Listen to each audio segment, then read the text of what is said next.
लक्ष्य का निर्धारण। एक बार की बात है, एक निसंतान राजा था। समय के साथ वह बूढ़ा हो चुका था और उसे राज्य के लिए एक योग्य उत्तराधिकारी की चिंता सताने लगी थी। योग्य उत्तराधिकारी की खोज के लिए राजा ने पूरे राज्य में ढिंढोरा पिटवाया कि अमुक दिन शाम को जो मुझसे मिलने आएगा, उसे मैं अपने राज्य का एक हिस्सा दूंगा। राजा के इस निर्णय से राज्य के प्रधानमंत्री ने रोष जताते हुए राजा से कहा, महाराज, आपसे मिलने तो बहुत से लोग आएंगे और यदि सभी को उनका भाग देंगे तो राज्य के टुकड़े टुकड़े हो जाएंगे। ऐसा अव्यावहारिक काम न करें। राजा ने प्रधानमंत्री को आश्वस्त करते हुए कहा, प्रधानमंत्री जी, आप चिंता न करें, देखते रहें क्या होता है।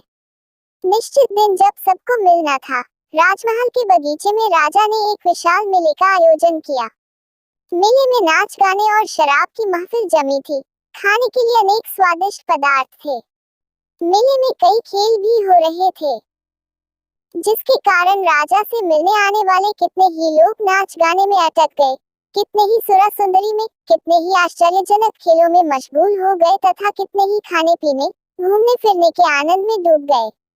इस शाम का समय बीतने लगा, पर इन सभी के बीच एक व्यक्ति ऐसा भी था जिसने किसी चीज की तरफ देखा भी नहीं, क्योंकि उसके मन में निश्चित ध्येय था कि उसे राजा से ही मिलना है। इसलिए वह बगीचा पार करके सीधे राजमहल के दरवाजे पर पहुंच गया।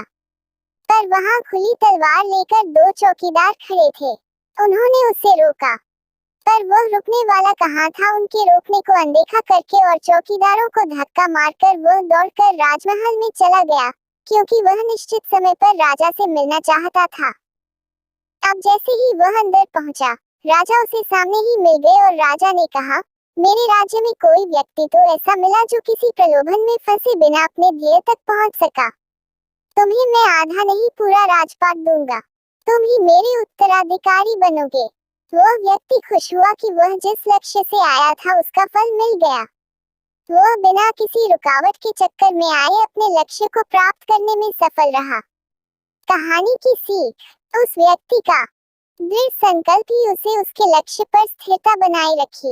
यह शब्द दृढ़ संकल्प की गहराई को समझने वाला व्यक्ति अपनी मनचाही लक्ष्य को प्राप्त करने की क्षमता रखता है और प्राप्त भी कर लेता है, ठीक उस व्यक्ति की तरह। जिंदगी खेलती भी उसी के साथ है।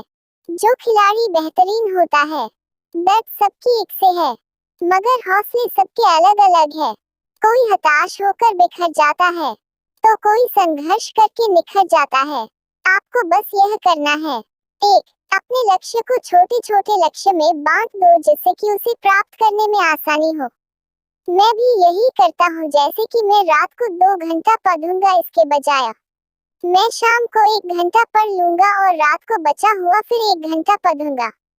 2, लक्ष्य को पूरा करने के बाद टिक लगा दे। 3, जितना भी काम हुआ उसे नोट करें और 3 दिन ऐसा ही करें। आप स्वयं देखेंगे कि आपकी सफलता की दर